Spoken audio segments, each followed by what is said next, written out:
We've all done it. We've said yes to a client meeting on a night or weekend or just flat out outside of our ideal times.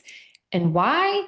Well, that's a whole nother story. But if you ever see me at a conference, ask me about the time that I saw a flatulent tarny on a Saturday morning. And that's when I drew the line that I will never do a Saturday meeting again. And as I continued to restrict my schedule, because as you know, I went from working 80 hours a week down to just 25, and I stayed there for the duration of my career. I had to say no to a lot of clients for meeting on Fridays and Wednesdays on days that I wasn't in the office, for restricting my evenings. And as I went from 80 down to 24, it wasn't like an overnight rip the band aid off, like now I'm only doing this. It was a slow progression where we slowly stopped doing 2 nights a week. We slowly stopped doing one evening a week. We let go of Fridays. We let go of Wednesdays. We started building out a model week where we had specific time slots.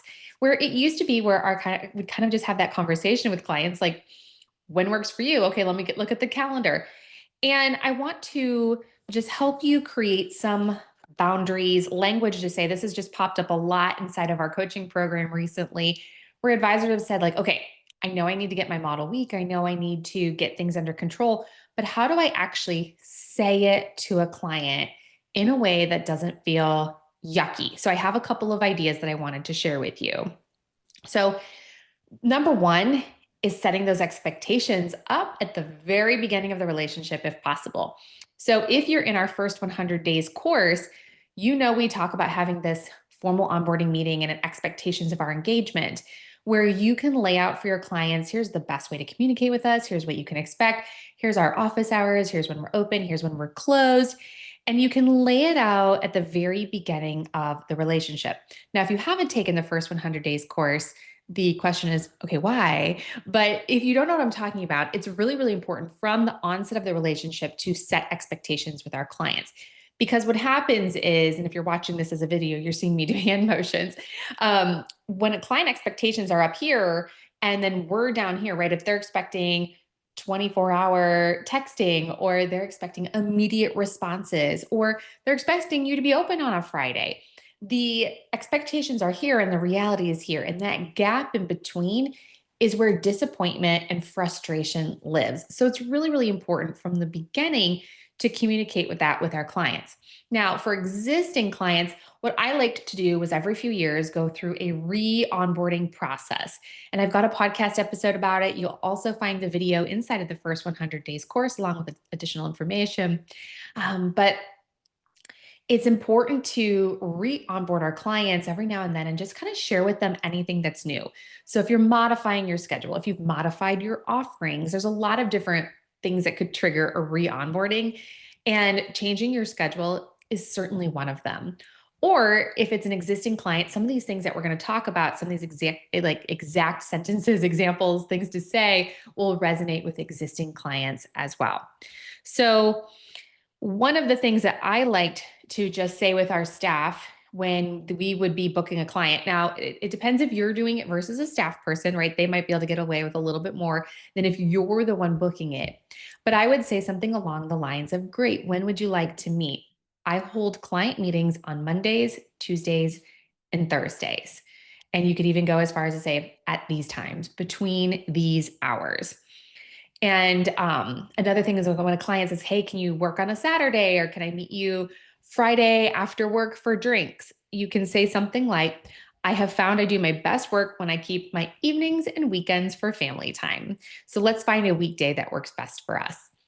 So something along those lines. You can be even more bold and just say, oh, I reserve my evenings.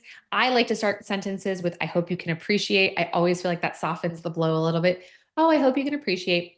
Weekends and evenings are for my family, and I do hold professional business hours. So let's try to find a time that works for both of us. Great. The second one we want to do is offer alternatives. So instead of saying, no, I don't do that, we also want to give them a clear path forward. So, for example, I don't do Saturday meetings, but I have early or late afternoon time slots available during the week. Would either of those work better for you? Right. So we used to offer to our clients like, hey, Libby doesn't do evenings, but we do have a 4 p.m. afternoon time slot for you if you're able to scooch out of work a little bit early or to hop on a Zoom call at the end of your workday. So offering these additional solutions. I don't do weekends, but I can send you a video update if that's easier for your schedule. There's lots of different ways that we can communicate this to our clients.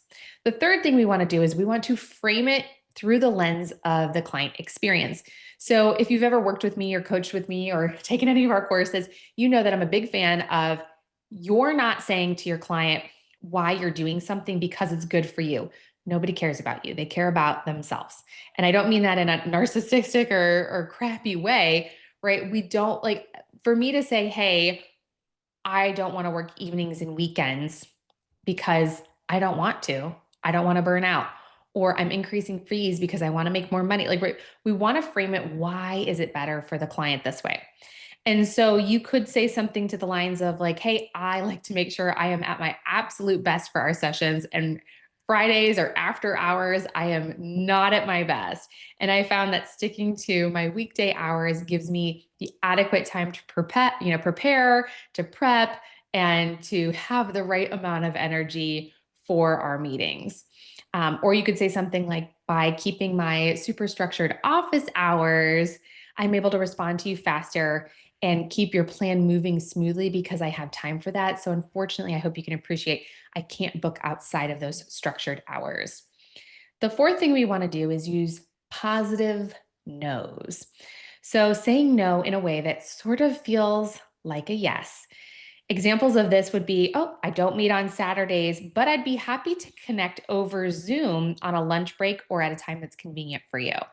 So we're saying no, but we're also giving them a yes to the alternate option. Another example of that would be weekends are unavailable for meetings, but I'm here during business hours and we can meet at this time, or this time, right? So giving them the yes, the way to say yes. And we do want to normalize it, right? We want you to think of yourself, and you've heard this before, right? We want to think of yourself like a doctor or a dentist that has set hours, and people aren't calling the dentist saying, hey, well, can you come in late Friday night at 8 p.m. to do my teeth? Because that when it works for me. So by nipping it in the bud at the very beginning and setting expectations, then holding to that through the course of the relationship, and by not giving in, you're creating the business that you want, the business that serves your clients, but it also serves you and your family and the life that you're trying to build, right? You hear me say it in the intro to the podcast all the time that I want to help you build a business and a life that you love.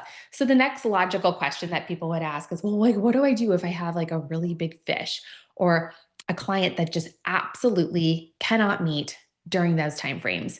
And the answer is, well, if they can't do it now, will they ever be able to? Like, is this the kind of client that you want? One who is demanding of you to bend to their will and wants to modify how you work? Like, is that ultimately the type of client that you want? Because every time you say yes, I promise you, every time you say yes to like a Saturday meeting in the moment, you're like, nah, it's not so bad. I'll just come in for an hour on Saturday. I promise when you are doing your hair and doing your makeup Saturday morning, you will be so cranky and you'll be saying, why did I do this? This is not what I want to be doing today. This is causing me extra stress, or I'm running around. I have all these other things I should and could be doing today. This is not it. And you'll start to actually resent the client, or you just won't show up as your absolute best self. I know because that happened to me plenty of time. So you have to be able to say no to clients in a way that's kind and in a way that offers other solutions. But we really want to train our clients that this is how we do business. And if they don't want to do business with you in that way, then they're probably not a good fit. And I remember for years, I had a client who could, quote unquote, only meet on Friday afternoons because of his job. And when I stopped working Fridays altogether and kind of told him, like, hey, I'm no longer going to be working Fridays. If you want to work with a different advisor, I can have some that I could suggest to you.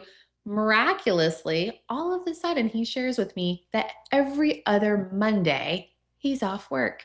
And I had been working with him for, no joke, 8 or 9 years at this point. And I was so pissed on the inside. Not at him, right?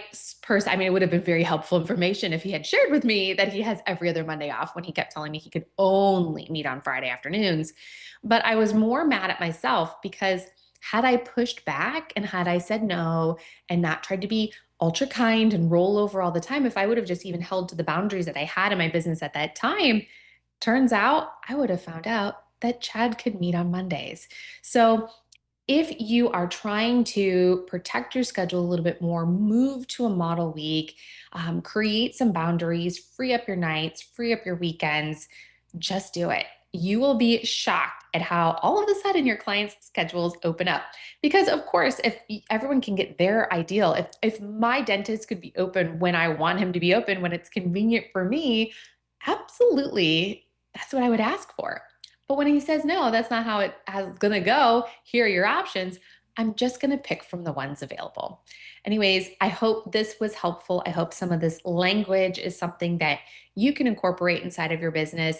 I loved when my team, this is where, go back to the episode that I did on guided responses, where you could actually train your team to use this language. So instead of them saying something like, oh, Libby doesn't do that on Wednesdays and Fridays, or Libby's not in the office on Wednesdays and Fridays. And they say, hey, I hope you appreciate she has small children. Her nights and weekends are for her family. Or we hold Wednesdays and Fridays for meeting prep or follow up so that we have adequate time to do the things that we discuss. Our meeting times are only on Monday, Tuesdays, and Thursdays. Let's see if we can find a time that works for you. You will feel so much freedom and so much more control over your schedule. So make sure you go back to the guided responses episode. You can also check out the episode on Model Week. I'll leave all of those links in the show notes below. Thanks so much, and I hope you guys have an amazing rest of your week.